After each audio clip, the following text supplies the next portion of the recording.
Bonsoir à tous et bienvenue sur le plateau d'Un cœur qui écoute, votre émission de spiritualité. Aujourd'hui, je viens vous inviter à découvrir sur KTO le parcours d'Amandine Cornette de Saint-Cyr et accessoirement un tout petit peu celui de sa mère aussi, car dans ce livre Au secours Marie, Lourdes, paru aux éditions Fayard, voilà, on va dire que les deux destins sont un petit peu liés. On vous avait quand même aperçu il y a quelques temps avec un autre livre où cette fois c'était Sainte Rita qui était à l'honneur. Alors vous allez nous raconter un peu tout cela, votre cheminement personnel, mais juste avant, je vous invite à sacrifier à la tradition sur ce plateau et nous lire un extrait de texte de votre choix. Alors, j'essaye de choisir un passage un peu drôle parce que quand même, l'humour est important dans ce genre de situation. Alors, en fait, je raconte un passage où je me trouve à la Chapelle des Lumières, à Lourdes, donc, là où il y a ces grands cierges à taille d'homme qui sont allumés.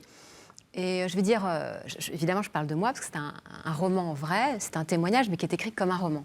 Et je vais dire mon héroïne plutôt moi, parce que ça met une distance et c'est plus facile pour moi. Je dirais donc que mon héroïne est devant ces grands cierges à taille d'homme. Elle regarde la lumière de ces cierges et elle se dit mais si la lumière de ma mère venait à s'éteindre, que deviendrait-elle? Alors, j'imagine qu'elle va aller au purgatoire. Et je dis, comment j'imagine ce purgatoire? Évidemment, je fais référence au début un peu à Dante, etc. Mais là, je dis, moi, comment je l'imagine? Alors, je dis que ce serait une salle d'attente, suspendue quelque part entre ciel et terre. Soucieuse de remettre ma mère entre de bonnes mains, je serais son éclaireuse. Touristes désorientés, cœur battant, nous avancerions dans la brume jusqu'à voir se dessiner une pièce. À l'intérieur, ni flamme ni fourche, juste un écran qui clignote. Temps d'attente estimé, Dieu seul le sait. Un type barbu, en tunique blanche, lui tend un formulaire. « Rassurez-vous, c'est temporaire, me dit-il en voyant mon air inquiet. C'est-à-dire, un jour, un siècle? Ça dépend. A-t-elle prié pour les autres, été charitable, commis des péchés? Nous allons examiner tout ça. En attendant, prenez un ticket, on l'appellera. » Je tire le numéro 777. 7, le chiffre de la perfection divine, celui qui boucle le cycle de la création. Au moins, c'est pas 666, le nombre de la bête, symbole du mal et de la fin de l'ordre divin. Bon, on va pas se mentir, ma mère n'a pas été une sainte. Mais qu'on ne compte pas sur moi pour la balancer. Tout ce que je peux dire, c'est qu'elle a aimé. Peut-être trop, peut-être mal, mais elle a aimé même les infirmes du cœur. Et elle a toujours été généreuse avec ses amis, même et surtout les cassos. Elle leur a offert une oreille attentive, 2 ou 3 mots compatissants et des petits gâteaux faits maison. Elle s'est consacrée à sa famille, en mode surveillance rapprochée, certes, mais mieux vaut une mère envahissante plutôt que morte. Et ce n'est pas Romain Gary et ni Albert Cohen qui me contrediront. Quant au péché mortel, disons qu'il n'y a pas eu mort d'homme. Même si elle a réglé leur compte à 2 ou 3 mufles qu'il avait bien cherchés. Bref, elle n'a fait ni grand bien ni grand mal, et dans ce monde de fous furieux, c'est déjà pas si mal, non? C'est ça, c'est tout à fait le ton du livre, où vous racontez des choses un petit peu graves quand même, Oui. Notamment la maladie de votre maman, qui avait une récidive de cancer du sein, Oui. et ça se présentait pas très très bien, et où tout d'un coup vous vous êtes dit, faudrait peut-être aller à Lourdes avant d'entamer autre chose. Mais tout le ton du livre, justement, on vous accompagne, on suit vos péripéties, on sourit, en même temps, on a l'air un peu plus grave à certains moments.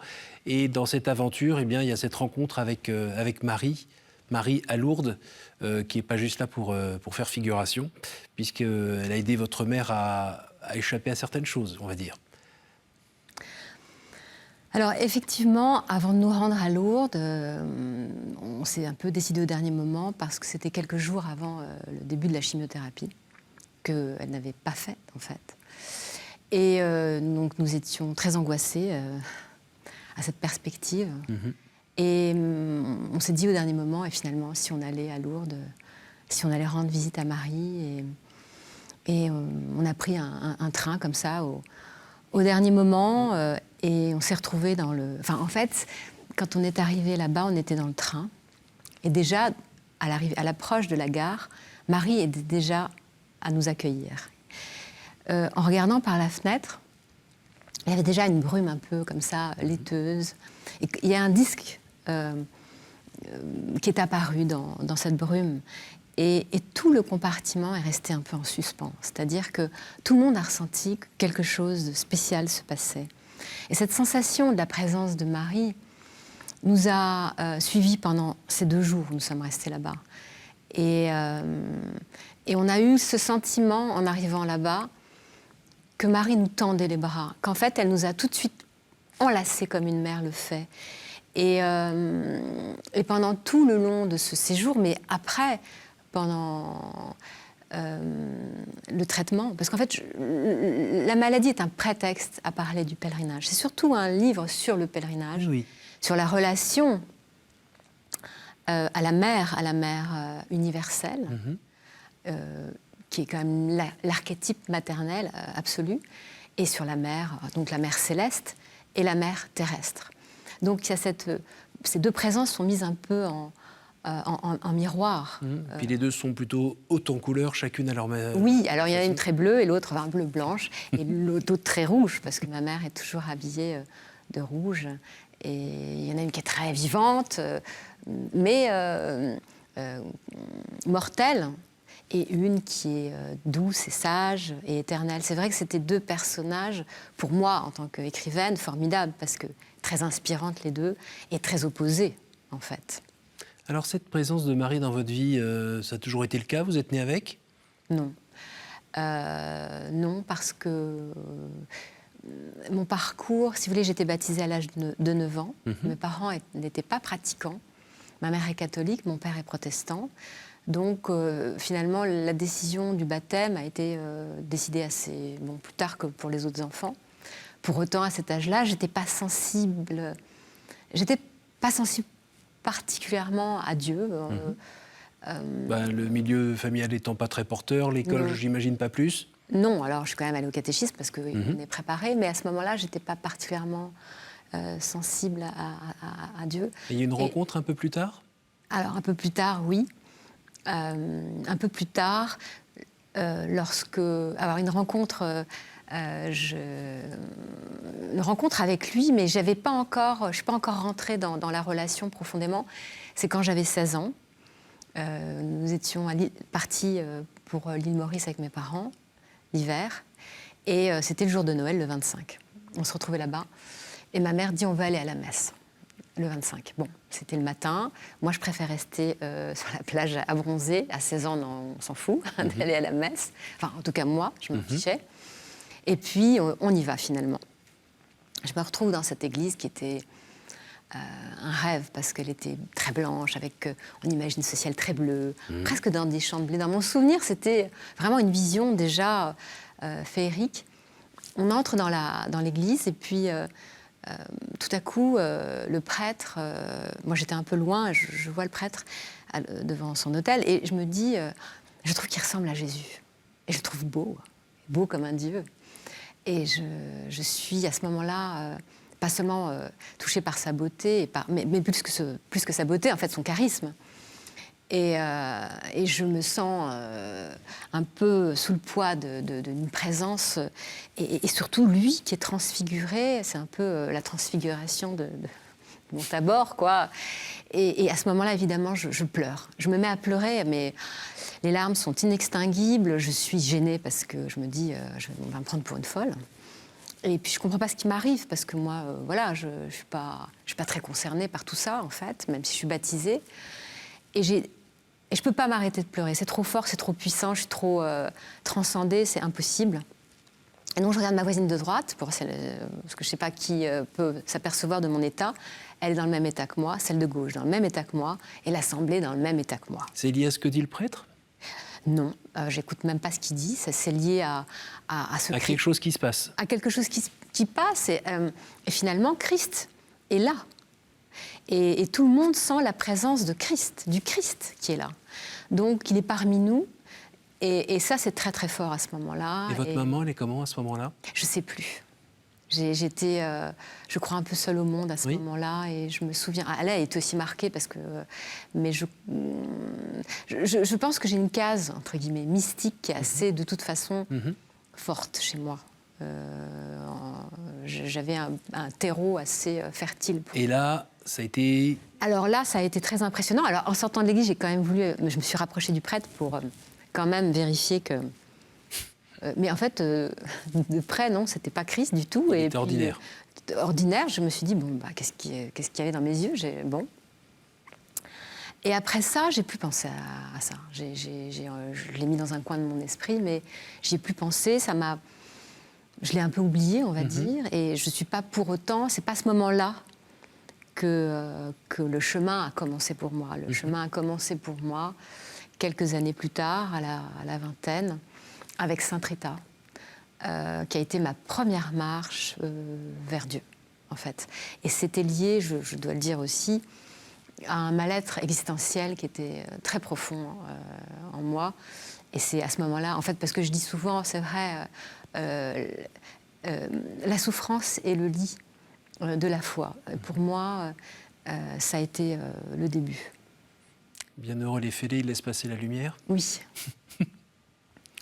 Et ce mal-être que vous aviez lié à votre adolescence, peut-être, a fini par s'estomper un petit peu, ou vous avez appris à vivre avec on va dire, peut-être le baume de la foi ou la miséricorde divine? Comment vous pourriez nous dire cela?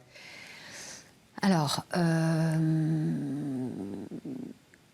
de me rapprocher de Rita, qui a été ma compagne pendant plus de 20 ans, qui est toujours ma sainte aimée et chérie, parce qu'en plus, quand je suis arrivée à Lourdes, oui. Ma mère me dit, parce que ma mère, elle avait un rapport conflictuel avec sa mère, donc Marie, c'était quelque chose de difficile.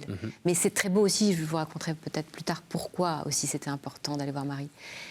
Parce que c'était aussi un voyage de réconciliation, de transmission, et pas seulement de guérison, mais si de guérison de l'âme, en fait, et de guérison de liens maternels. C'est ça qui est très beau, parce que, pour dire les choses, enfin, je suis en train de digresser, mais c'est aussi un voyage à faire quand on est fâché avec sa mère, quand on n'a pas une maman qui a répondu à ses besoins, quand sa maman est morte, quand sa maman est encore vivante. C'est un voyage vers la mère, vers l'archétype maternel, mais vers la mère absolue. Et donc, quand on est arrivé à Lourdes, en descendant du train, ma mère m'a dit « Oh là là, tu vas me fâcher avec Rita, elle va être jalouse. » Je lui dis, bon, tu crois que Rita, elle va se fâcher parce que tu vas voir la mère de Dieu, elle bosse aussi pour elle. Et puis on est descendu du train, on est sorti de la gare, et on voit, la première chose qu'on voit en sortant, c'est Hôtel Sainte Rita. Mais il fallait le faire quand même.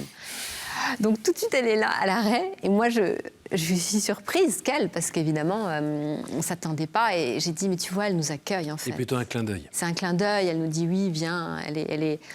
Et ce qui est très drôle, c'est que dans ces livres où je passe de Sainte Rita à Sainte Marie, chacune passe le relais à l'autre, et là, je suis un peu sur Thérèse, et Marie m'a passé le relais avec Thérèse, et... tout ça, tout le monde se parle, se passe la balle, et elles sont toutes évidemment complices les unes des autres, et elles s'adressent à moi les unes après les autres. Alors, parmi les téléspectateurs qui nous regardent, il y a des gens aussi qui sont dans des phases très difficiles, des phases de manque de confiance en soi ou de blessures qui n'ont pas été soignées, même qui se sont agrandies. Qu'est-ce que vous avez à leur dire, vous, de votre expérience du compagnonnage de Sainte Rita et puis de Sainte Marie? En quoi ça vous a aidé? Ça m'a aidé parce que la prière est quand même un baume à l'âme extraordinaire, que le ciel vous répond quand vous lui parlez. Après, le chemin, c'est un chemin difficile aussi, mais il y a toujours plus d'espoir à prier, à croire, et le ciel parle et vous répond, que vous êtes tout seul à broyer du noir dans votre chambre. Mais dites-nous, qu'est-ce que c'est pour vous, parler au ciel qui vous répond? Parler, c'est prier. Voilà, il faut prier. La prière, elle est essentielle. Donc prière de remerciement, prière de demande? Prière de demande. Il faut demander, il ne faut pas avoir peur de demander. Et le Seigneur répond comment? Et le Seigneur répond en vous donnant une réponse concrète, c'est-à-dire que quand j'avais ce mal-être existentiel profond, où je ne voyais pas très bien comment... parce que je cherchais ma voix, parce que je savais bien aussi que ma voix ne s'incarne. Enfin, j'arriverais pas à être pleinement dans l'incarnation.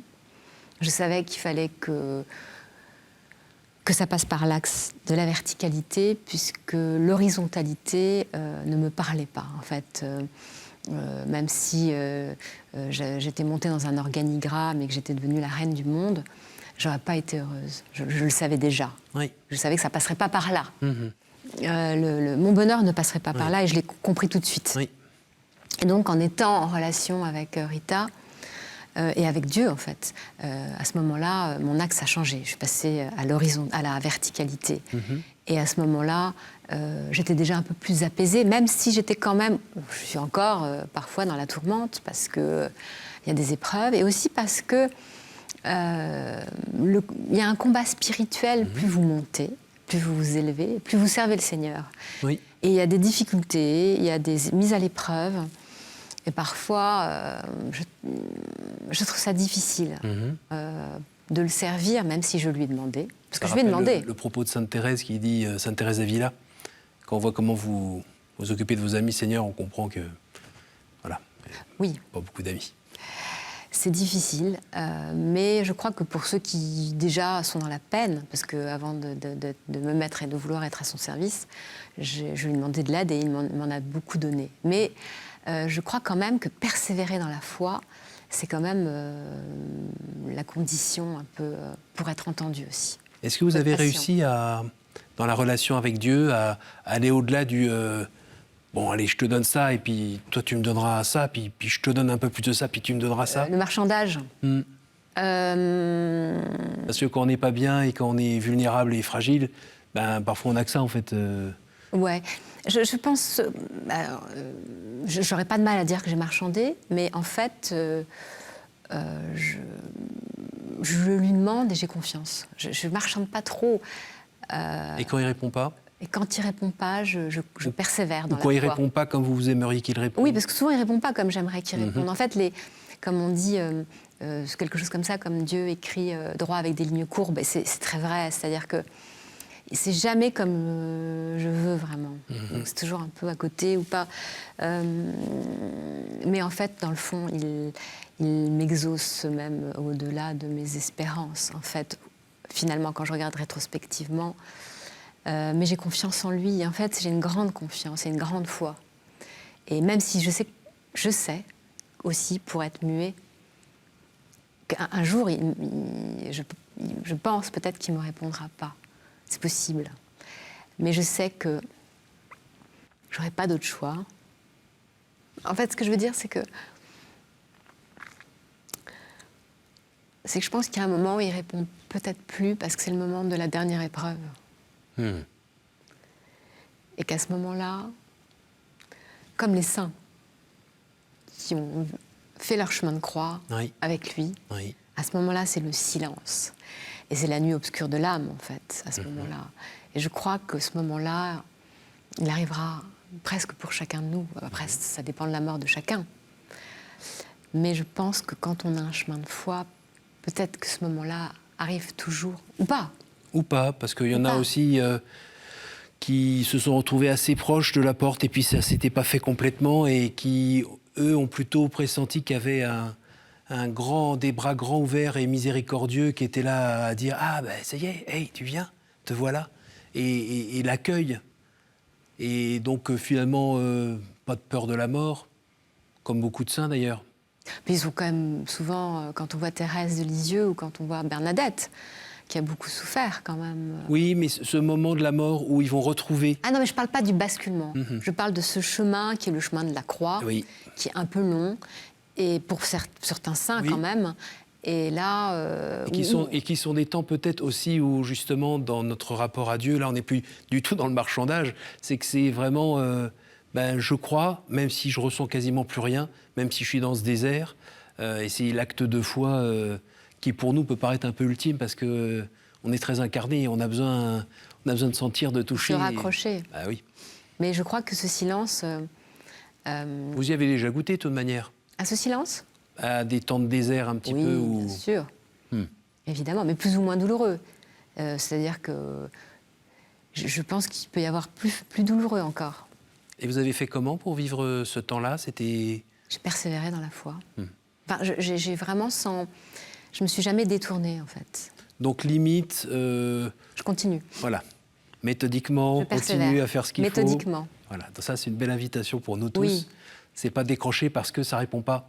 Ah non. Et même si ça fait 10 fois que ça répond pas, c'est pas grave. C'est pas grave. Ça, c'est comme quand vous appelez votre mère et qu'elle veut pas décrocher. Vous Non, en général, elle m'appelle avant même que moi je décroche.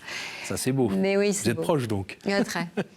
Vous pourriez nous dire un mot sur cette jolie rose Alors, c'est en hommage à Notre-Dame de Lourdes.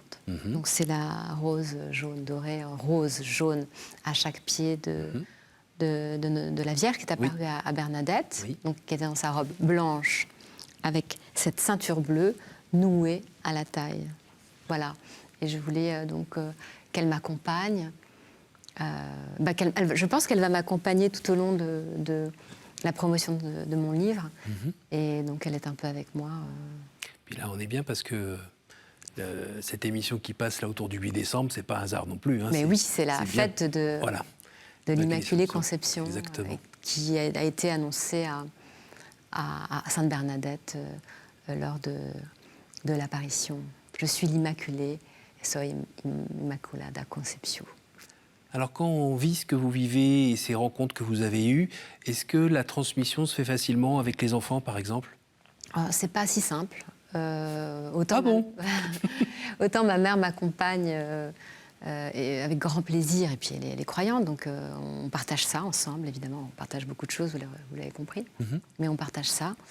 Et puis mes enfants, en revanche, sont un peu plus réfractaires, même si elle prie Saint Rita quand même. Comme m'a dit ma fille, qui s'appelle Apolline. Je suis ton apôtre, parce qu'Apollo, apôtre. Donc c'était très joli.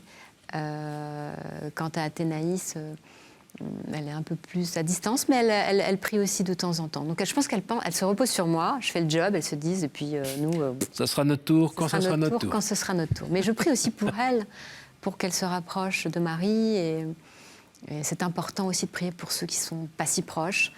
Et puis de toute manière, cette rencontre du Seigneur par le biais de Sainte Rita et de la Sainte Vierge, c'est ce qui a changé votre vie de toute manière, qui vous permet d'avoir ces étoiles dans les yeux qu'on peut apprécier. Des larmes et des étoiles. C'est beau, c'est la vie. C'est la vie. On arrive à la fin de l'émission. Par 3 fois, pouvez-vous me dire un chiffre entre 1 et 10, s'il vous plaît? On va choisir 7. Si vous pouviez revenir en arrière et changer quelque chose dans votre vie, que feriez-vous? Peut-être que j'ai blessé des gens, peut-être. Voilà, peut-être. Mais en même temps, avec ma plume, parfois, je n'ai pas été très charitable. Mais en même temps, ça fait aussi partie de mon style. C'est ça qui est difficile. Et j'y pense souvent. Je me dis, tiens, parce que je suis un peu incisive, même si c'est bon enfant, parfois, ça peut être blessant. Parce que c'est un peu sarcastique et que c'est un peu de la caricature, mais c'est toujours, forcément, ça tape là où ça fait mal. Donc je pense que, souvent je pense à ça. Et je me dis, j'ai certainement blessé. À nouveau, je vous écoute. Alors 3. Voilà. Quel endroit vous porte le plus à la prière? Les églises. L'église. Une en particulier? Je dirais Notre-Dame du Rosaire à Lourdes. C'est un pèlerinage, j'en ai fait pas mal dans ma vie. Je conseille à tout le monde de le faire. C'est vraiment... la mère est là, Marie est là. Alors tous les jours sur KTO à 15h30, il y a le chapelet en direct. Oui. Et c'est là où on a le plus de gens qui nous regardent. Ah oui, ils ont bien et raison. Tout le monde prie ensemble. Oh oui, je le connais, je le regarde de temps en temps. Allez, je vous écoute une dernière fois. Alors, 1. Quel livre voudriez-vous conseiller à un non-croyant? Eh bien, Au secours, Marie. Très bien. On va laisser peser. Voilà. Très bien. Merci beaucoup, Amandine. Merci à vous. Merci d'être venue jusqu'à nous. Merci infiniment de m'avoir reçu. Et d'avoir la simplicité de nous partager ce trésor. Hein, parce que c'est vraiment un trésor. On voit bien que ça a changé votre vie en fait. Oui, oui. Merci à vous tous pour votre fidélité. Vous pouvez retrouver cette émission sur notre site www.ktotv.com. Je vous rappelle le titre du livre « Au secours Marie, Lourdes » aux éditions Fayard par Amandine Cornette de Saint-Cyr. Vous pouvez retrouver cette émission sur notre site, je l'ai dit, mais surtout sur notre appli radio et aussi évidemment en podcast. À la semaine prochaine.